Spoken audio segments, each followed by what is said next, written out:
ශ්‍රී ලංකාවේ ඉහළ අධිකරණ මගින් රිට්ටාඥා බලය ක්‍රියාත්මක කරනවා.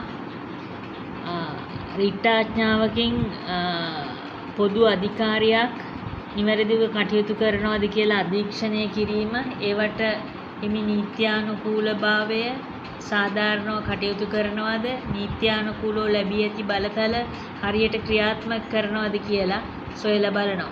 පොදු අධිකාරියක් කිව්වහම රජයේ ආයතන, ව්‍යවස්ථාපිත ආයතන, විනිශ්චය සභා සහ ආණ්ඩුවේ නිලධාරීන් දක්වා මේ රිට් අධිකරණ බලය ව්‍යාප්ත වෙනවා.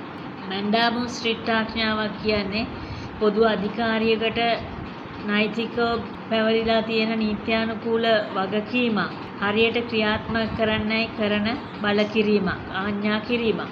මේකට උදාහරණයක් ඇටියට ආර්.එම්. රත්නායක සහ තවත් අය එරෙහිව සී.ඩී. පෙරේරා සහ තවත් අය ශ්‍රේෂ්ඨාධිකරණ නඩු තීන්දුව දක්වන්න පුළුවන්. මේ නඩුවේදී තීරණය වුණා වෘත්තීය සමිතියක්, ඒ කියන්නේ ලංකා ගුරු සංගමය පොදු අධිකාරියක් නොවන බැවින් ඒකට විරුද්ධව මැන්ඩාමුස් රිට්ටාඥාවක් ලබා ගන්න බැහැ කිය. තවද මේ නඩුවේ පෙත්සම්කරුවන්ගේ ප්‍රධාන ඉල්ලීමක් වෙච්ච ලංකා ගුරු සංගමයේ මහසභා රැස්වීමක් කැඳවිය යුතුයි කියන එක වග උත්තරකරුවන්ගේ පොදු වගකීමක් නෙමෙයි කියලා තීරණය වුණා.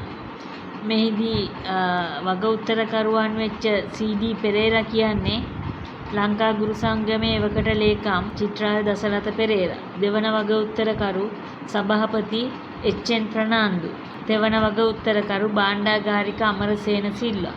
ආර්.එම්. රත්නායක සහ තවත් අය අධිකරණයේ පිහිට පැතුවේ ජනතා විමුක්ති පෙරමුණේ අවශ්‍යතාවයට.